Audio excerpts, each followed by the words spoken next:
السلام علیکم ورحمۃ اللہ وبرکاتہ۔ بریک کے بعد دوبارہ حضر خدمت ہیں اور سلام عرض کرتا ہوں۔ تو گفتگو ہو رہی تھی، بخاری صاحب نے ایک بہت ہی کمال بات کی ابھی مانچسٹر سے، تو اس سلسلے میں نے یہ عرض کرنا تھا کہ واقعتاً کچھ ذاکرین کرام نے اور اس کے علاوہ کچھ دیگر حضرات نے اہل تشیع کے تصور توحید پہ کافی غلط تاثر دینے کی کوشش کی۔ تو الحمدللہ ہمارے چینلز، خاص طور پہ ہدایت ٹیلی ویژن، اکثر و بیشتر ایسے پروگرام پیش کرتے ہیں جس میں اہل تشیع کے تصور توحید پر آپ کا کانسیپٹ کلیئر ہونا چاہیے، اور اس سلسلے میں مکتب اہل بیت اور اہل بیت کے سلسلے میں ائمۃ الہدیٰ نے جو فرمایا وہ آپ تک پہنچتا ہے کہ توحید اصل میں پروردگار عالم کے وجود کا اقرار ہے، اور اس سلسلے میں جتنے بھی تصورات ہیں وہ اس پروگرام کے ذریعے سے، جو کہ کم از کم 20 ایپیسوڈز ہوں گے اس پہ، اور اس میں ہمارے ساتھ مولانا ہادی حسن رضوی صاحب بھی ہوں گے اور دیگر علماء بھی ہوں گے، تو تمام پہلوؤں پہ اور گوشوں پہ گفتگو ہوگی۔ تو آج میں نے جو آپ کی خدمت میں عرض کرنا ہے وہ ہے توحید فی العبادات کے بارے میں ارشادات رب العزت۔ پروردگار عالم ارشاد فرماتے ہیں، تمہارے رب کا فیصلہ ہے کہ تم سب پروردگار کے علاوہ کسی کی عبادت نہ کرو۔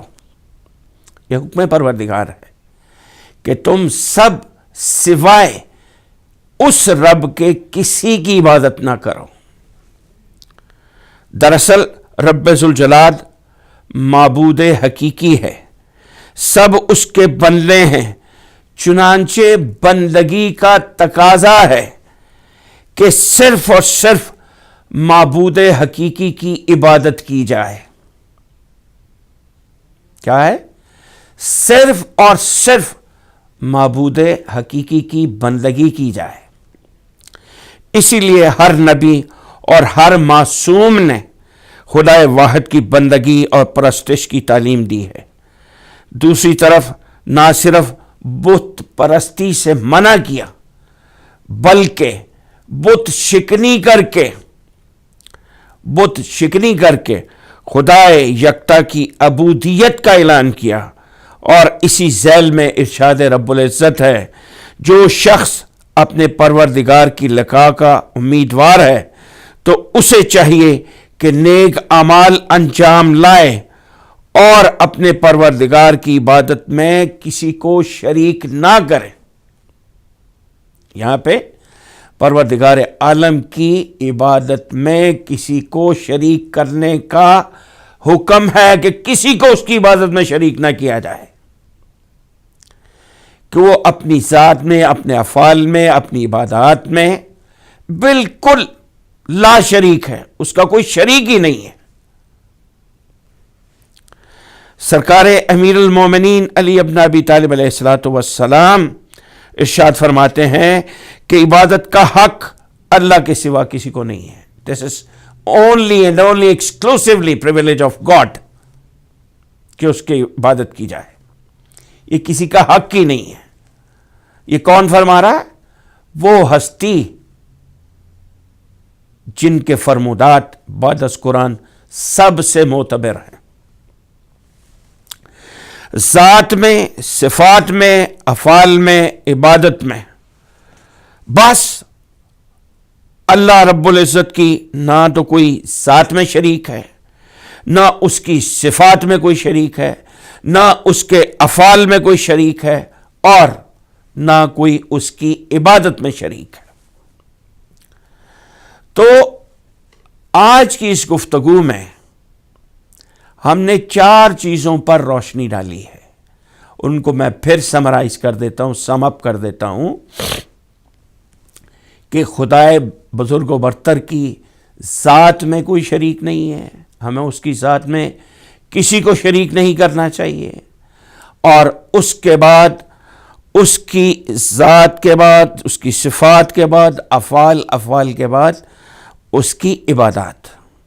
تو یہ 4 قسمیں ہیں، 4 اقسام ہیں توحید کی، یہ مراتب ہیں توحید کے، جن کو سمجھنا ہر جوان کا، ہر بالغ کا بہت ضروری ہے، خاص طور پہ آج کے اس دور میں اور ان ممالک میں جہاں پہ ہمارے بچے بڑے ہو رہے ہیں، ان کے لیے بہت ضروری ہے کہ ان کو اس قسم کے پروگرامز کے دوران ان کو بٹھایا جائے اور ان کو سمجھایا جائے اور ان کو سنایا جائے کہ توحید کیا ہے، رسالت کیا ہے، امامت کیا ہے، قیامت کیا ہے، روز جزا کیا ہے۔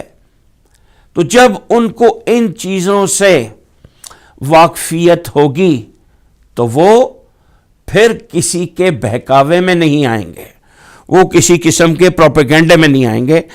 آپ کی اجازت سے کال لیتے ہیں۔ السلام علیکم ورحمۃ اللہ وبرکاتہ۔ وعلیکم السلام ورحمۃ اللہ وبرکاتہ۔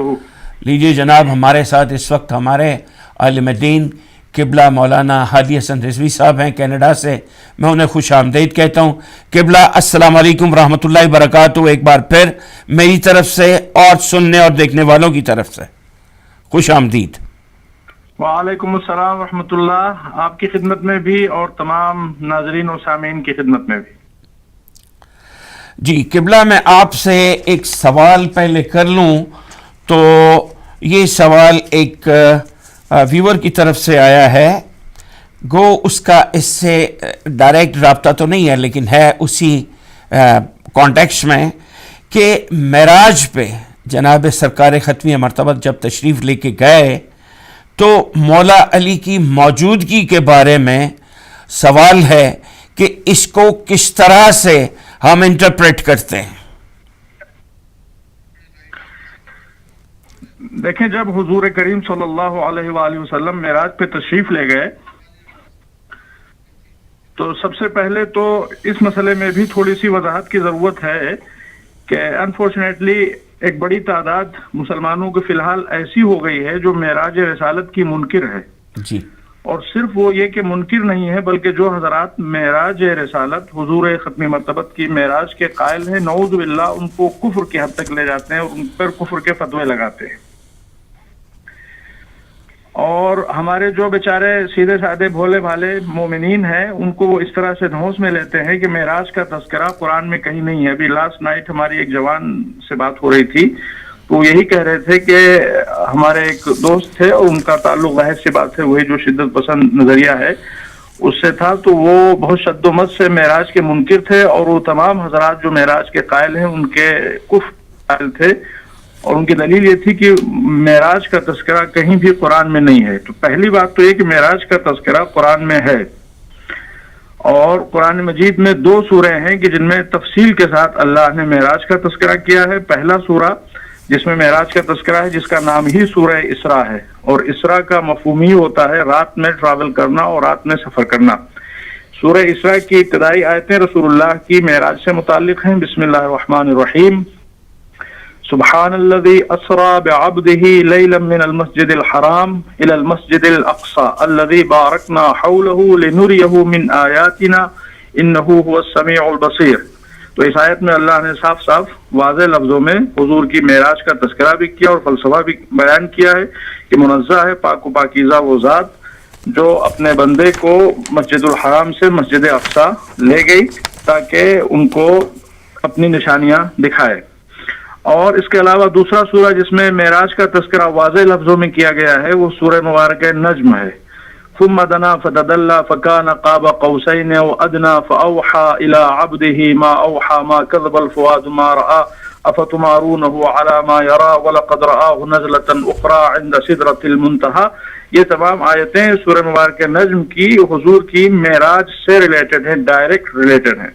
تو معراج ہمارے عقائد میں سے ایک فنڈامنٹل ہے اور ایک 100% ایکسیپٹڈ عقیدہ ہے اور اس پر ہم کوئی کمپرومائز نہیں کرتے اور ہم معراج کے قائل ہیں، معراج روحانی اور معراج جسمانی دونوں کے قائل ہیں۔ اب جو آپ نے سوال کیا وہ یہ کہ مولا علی کس طرح سے وہاں پہ گئے اور کیا چیز تھی اور وہ اس کی تفصیل کیا ہے.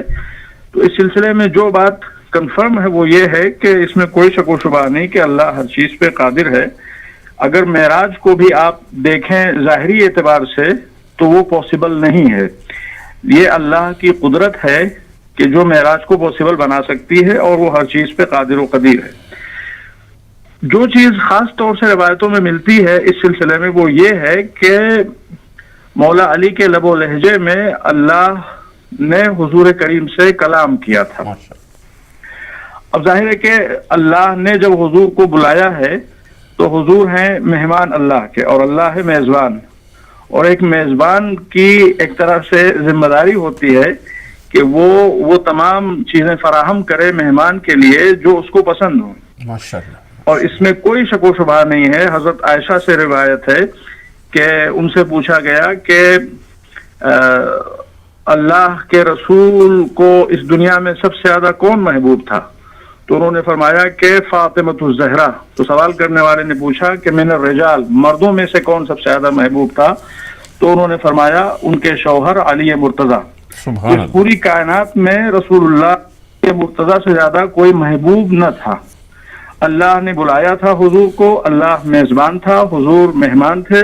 بعنوان میزبان اللہ نے حضور سے اسی لہجے میں بات کی جو لہجہ حضور کو سب سے زیادہ پسند تھا. سبحان اللہ. اور اللہ ہر چیز پہ قادر و قدیر ہے. وہ جس چیز میں چاہے اپنی آواز پیدا کر سکتا ہے اور جس کو جہاں چاہے لے جا سکتا ہے. سبحان اللہ. سبحان اللہ. بہت مدلل جواب دیا ہے جی. میرا یقین ہے کہ جو سننے والے ہیں ان کو اس سے کافی بصیرت حاصل ہوئی ہوگی. اچھا قبلہ، پلٹتے ہیں اپنے پروگرام کی طرف کہ چند ایک سوالات ہیں جو توحید سے متعلق آج کی دنیا میں جو ایتھیسٹ ہیں وہ وجود پروردگار کے بارے میں طرح طرح کے سوالات کرتے رہتے ہیں. تو ضمن میں آپ کی خدمت میں عرض کروں گا کہ وجود پروردگار کی آسان اور سادہ سی دلیل جو معصومین نے بیان کی ہے، ایک دو کی طرف اشارہ کریں، بڑی مہربانی ہوگی آپ کی. شکریہ، جزاکم اللہ. بہت اچھا سوال آپ نے کیا ہے. اور دیکھیں، یہ جو مسئلہ ہے اللہ کے وجود پر غور و فکر کرنا اور توحید کو سمجھنے کی کوشش کرنا، یہ سب سے اہم ذمہ داری ہے ہر صاحب ایمان کی. اس لیے کہ اسی کے اوپر ہمارے دین کی فاؤنڈیشن ہے. اور توحید کو غلط سمجھنے کی وجہ سے، توحید کے سلسلے میں مسکنسیپشنز کی وجہ سے تمام پرابلمز کریٹ ہوتی ہیں.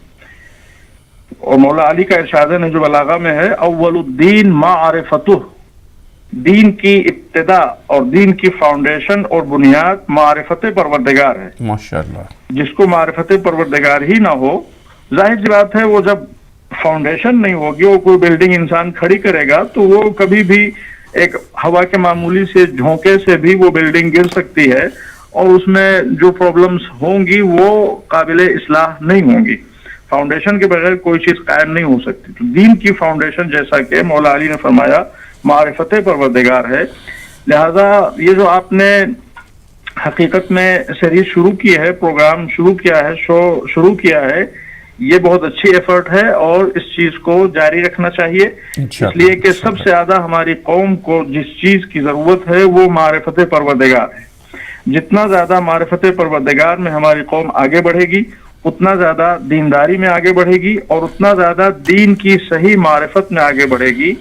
دیندار ہوتے ہوئے بھی نہ جانے کتنے لوگ ایسے ہیں جو طرح طرح کے سپرسٹیشنز، خرافات اور مزخرفات اور گمراہیوں میں الجھے ہوئے ہیں. اور اس کی بنیادی اور فنڈامنٹل وجہ معرفت پروردگار کی کمی ہے. بسا اوقات ایسا ہوتا ہے نعوذ باللہ کہ ائمہ اہل بیت علیہم الصلوۃ والسلام کو خدائی کی حد تک پہنچا دیا جاتا ہے اور اس سلسلے میں لوگ ایگزیجریٹ کرنا شروع کر دیتے ہیں اور طرح طرح کی باتیں بناتے ہیں کہ علی کو رب کہنا صحیح ہے کہ صحیح نہیں ہے، اور اس طرح کے دوسرے تمام مسائل، سلام کے بجائے یا علی رب کہنا اور اس طرح کے الفاظ استعمال کرنا. تو یہ وہ مسائل ہیں کہ جو حقیقت میں معرفت پروردگار کی کمی کے سبب ہیں. ائمہ اہل بیت علیہم السلام صاف صاف معصومین علیہم السلام نے واضح کیا ہے کہ اللہ، ظاہر سی بات ہے اللہ ہے، ہمارے سلسلے میں تم جو چاہے کہہ سکتے ہو، جو انسانی فضائل و کمالات تصور تم کر سکتے ہو، تمہارے تصور سے ہم کہیں بالاتر ہیں، لیکن ہماری کل شان یہ ہے کہ ہم اللہ کے بندے ہیں۔ مولا علی جو فضائل و کمالات کا مرقع تھے، فضائل و کمالات کی مجسم تصویر تھے، مولا علی جیتی جاگتی تصویر تھے، اور حضور کریم کے بعد پوری کائنات میں، کائنات عالم و آدم میں نہ ان سے بہتر کوئی گزرا ہے اور نہ ان سے اشرف اور افضل کوئی گزرا ہے۔ آپ فرماتے ہیں کفا بعزا ان اکون لک عبدا وکفا بفخر ان تکون لی ربا، پروردگار میری عزت کے لیے، وہ علی جو پوری کائنات کی عزت ہے، وہ فرماتے ہیں کہ میری عزت کیا ہے، الہی کفا بعزا ان اکون لک عبدا، میری عزت یہ ہے کہ میں تیرا بندہ ہوں۔ اور وہ علی کے جس پر کائنات کی ہر شے کو فخر ہے، کعبے کو بھی فخر ہے، حضور کو بھی فخر ہے، خود قدرت کو فخر ہے، وہ علی کہتے ہیں کہ میرا فخر یہ ہے ان تکون لی ربا، کہ پروردگار تو میرا رب ہے۔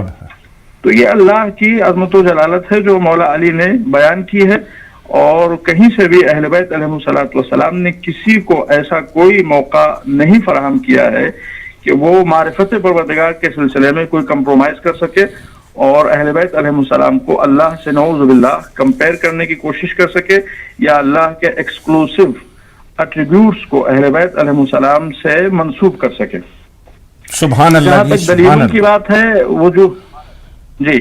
جہاں تک وجود پروردگار اور عظمت پروردگار پر دلائل کی بات ہے، تو جو معصومین علیہ السلام کی فلسفی ہے وہ یہی ہے کہ دو طرح کی انہوں نے دلیلیں بیان کی ہے۔ ایک تو جنرل پبلک کے لیے، جنرل پبلک کے لیے انہوں نے کائنات کے ذرے ذرے کو وجود خدا کی دلیل قرار دیا ہے۔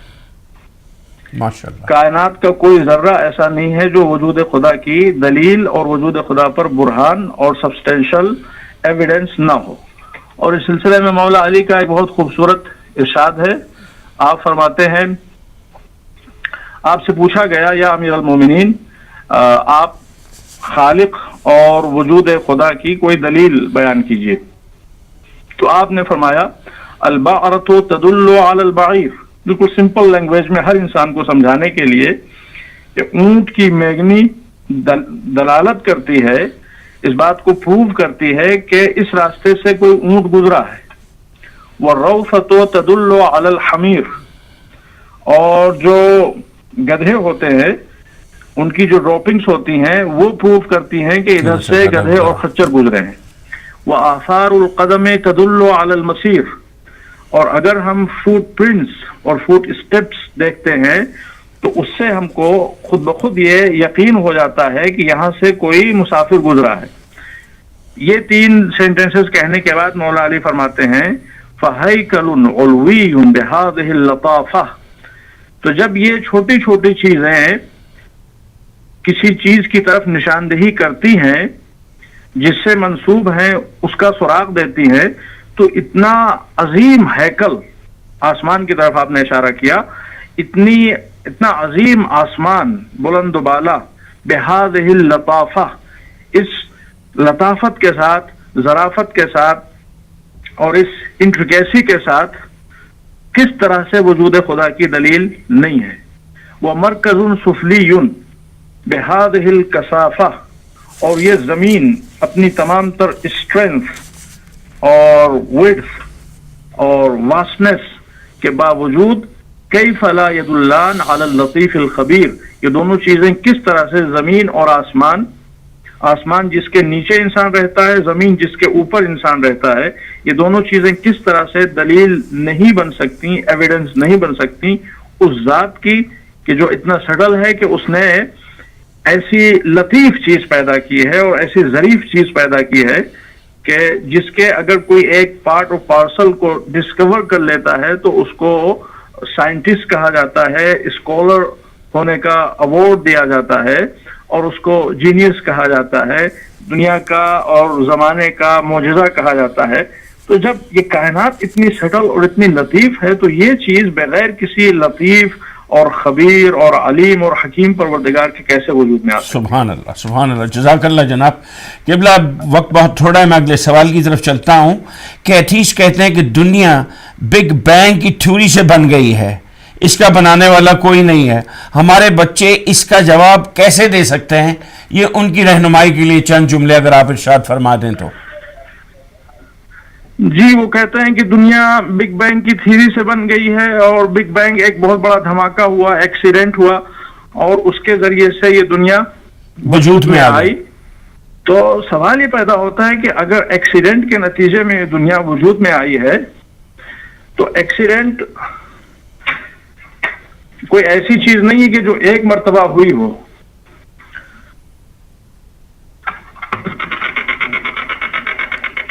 کوئی ایسا مسئلہ نہیں کہ ایکسیڈنٹ ایک مرتبہ ہوا اور ہو کے ختم ہو گیا ہو. مسلسل شب و روز ایکسیڈنٹس ہوتے رہتے ہیں اس دنیا میں. جی آپ سن رہے ہیں بات؟ میں سن رہا ہوں بالکل. I am with you sir. جی جی. تو اگر ایکسیڈنٹ کے ذریعے سے یہ دنیا وجود میں آئی ہے تو ایکسیڈنٹ ایسا نہیں کہ ایک مرتبہ ہوا اور ہو کے ختم ہو گیا. ایکسیڈنٹ روز اور شب ہماری زندگی میں ہوتے رہتے ہیں. نہ جانے کتنے ٹریفک ایکسیڈنٹس ہوتے ہیں، نہ جانے کتنے ہماری اپنی پرسنل لائفز میں ایکسیڈنٹس ہوتے ہیں. سیدھی سی بات ہے، ایک مرر لے لیجئے یا کوئی بھی چیز لے لیجئے اور اس کو آپ زمین پہ تیزی کے ساتھ پھینک دیجئے تو ایکسیڈنٹ ہوا ہے. جب کوئی بھی ایکسیڈنٹ ہوتا ہے، چاہے وہ روڈ ایکسیڈنٹ ہو، چاہے ہمارے گھروں میں شیشے ٹوٹے یا کچھ بھی ہو، کسی بھی شکل میں ایکسیڈنٹ ہو، تو ایکسیڈنٹ کی جو فنڈامنٹل اور سب سے بڑی پہچان ہوتی ہے وہ یہی ہے کہ اس میں کہیں سے ڈسپلن نہیں ہوتا، اس میں نظم و ضبط نہیں ہوتا. وہ چیز ایک اسکیٹرڈ ہوتی، بکھری ہوئی چیز ہوتی ہے.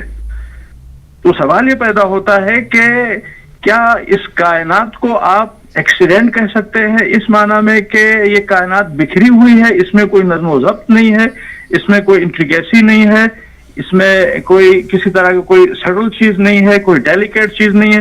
یہ کائنات تو فل آف ڈیلیکیسی اور انٹریکیسی ہے. تو سوال یہ پیدا ہوتا ہے یہ کیسا ایکسیڈنٹ ہے کہ جس میں ہر چیز منظم، نظم و ضبط اور اصول و ضوابط کے مطابق ہے. ذرا سی کسی چیز کو چھیڑ کے دیکھیے کیا تباہی آتی ہے. آپ تو ماشاءاللہ سے ڈاکٹر ہیں، آپ اس چیز کو اچھی طرح سمجھ سکتے ہیں. ہمارا ایک چھوٹا سا جسم، پوری کائنات کو چھوڑ دیجئے، زمین کی تہوں کو چھوڑ دیجئے، سمندر کی گہرائیوں کو چھوڑ دیجئے، نظام شمسی کو چھوڑ دیجئے، نظام فلکی کو چھوڑ دیجئے، آسمان کی ثوابت و سیار کی گردشوں کو چھوڑ دیجئے، اور یہ تمام ڈیلیکیسی جو دنیا میں موجود سب کو چھوڑ دیجئے. صرف انسانی وجود کو لے لیجئے. انسانی وجود میں کتنا نظم و ضبط پایا جاتا ہے اس کو ظاہر سی بات ہے آپ لوگوں سے بہتر طور پہ کون سمجھ سکتا ہے. ذرا سا کسی چیز کو ٹچ کر کے دیکھیے، انٹسٹائن اتنی بڑی ہوتی ہے، اس میں سے 1 انچ کو کوئی کٹ کر کے دیکھے، یا جیسے اللہ نے انسان کے وجود کو بنایا ہے اس میں ذرا سا کوئی چھیڑ چھاڑ کر کے دیکھیے کس طرح سے زندگی درہم و برہم ہو جاتی ہے، کمپلیکیٹڈ ہو جاتی ہے. بڑی مہربانی دنیا نظم و ضبط سے دنیا نظم و ضبط سے بھری ہوئی ہے. ہر چیز میں باریکی ہے، نظم ہے، ضبط ہے، ڈسپلن ہے. اور ایکسیڈنٹ کی یا بینک کی جو سب سے پہلی پہچان ہے وہ یہ ہے کہ وہاں پہ ڈس آرڈر ہوتا ہے، ڈسپلن نہیں ہوتا. تو یہی ایک سینٹنس کافی ہے اس بات کو پروو کرنے کے لیے کہ انفارچونیٹلی وہ لوگ رانگ ہیں اور ان کا یہ پرسپشن بالکل بھی خواب و خیال اور اس سے زیادہ اس کی کوئی حقیقت نہیں ہے. قبلہ آپ کا ہمارے ساتھ شامل ہونا تمام سننے اور دیکھنے والے آپ کے لیے دعاگو ہیں، اور میں بھی آپ کے لیے دعاگو ہوں کہ پروردگار آپ کی توفیقات خیر میں اضافہ فرمائے اور آپ اسی طرح ہمارے ساتھ پروگرام میں شامل رہیں. انشاءاللہ آئندہ ہفتے آپ کو میں جلد آن لائن لے لوں گا اور لوگ آپ کے علم سے زیادہ استفادہ کریں گے. میں قبلہ آپ کی اجازت سے چند ایک جملے کہہ کے تو آج کے پروگرام سے اپنے ناظرین سے اجازت لوں گا. صرف ایک نقطے پہ میں گفتگو کروں گا اور وہ یہ کہ دیکھنے اور سننے والوں کی خدمت میں گزارش ہے کہ توحید پروردگار اور تصور توحید جو اہل بیت اطہار علیہ السلام کا ہے، یہ ہمارا مقصد ہے اس پروگرام کے کرنے کا. اس کو سمجھنے کی کوشش کیجیے کہ جیسا کہ ہمارے عالم دین نے ابھی قرآن مجید اور نہج البلاغہ سے دلائل دیے توحید پروردگار کے لیے اور تصور سرکار امیر کائنات کے بارے میں خود فرمودات سرکار امیر المومنین علی ابن ابی طالب علیہ الصلوۃ والسلام بیان فرمایا کہ سرکار ارشاد فرماتے ہیں کہ پروردگار یہ میرے لیے بہت بڑا افتخار ہے، یہ میرے لیے بہت بڑا فخر ہے کہ تو میرا رب ہے، کہ تو میرا رب ہے۔ تو جو سرکار امیر المومنین علی ابن ابی طالب علیہ الصلوۃ والسلام خود اپنی زبان مبارک سے خدا عز و جل کو اپنا خدا کہہ رہے ہیں، اللہ پروردگار اپنی عزت و شرف کے صدقے میں ایسے ذاکرین کو اور ایسے پروپیگنڈا کرنے والوں کو عقل اور ہدایت دیں کہ وہ اہل تشیع کے تصور توحید سے مت کھیلیں، اور جو تصور توحید ائمۃ الہدیٰ نے ہمیں دیا ہے پروردگار تا قیامت وہ جاری و ساری رہے، اور وہ اپنی جگہ پہ قائم ہے اور قائم رہے گا، اور ہمارے اہل بیت کے ماننے والے اسی عقیدے پہ قائم رہیں گے۔ اس نقطے کے ساتھ میں آپ سے اجازت چاہتا ہوں، اگلے سنڈے دوبارہ آپ سے ملاقات ہوگی، تب تک کے لیے اجازت دیجیے۔ خدا حامی و ناصر، والسلام علیکم ورحمۃ اللہ وبرکاتہ۔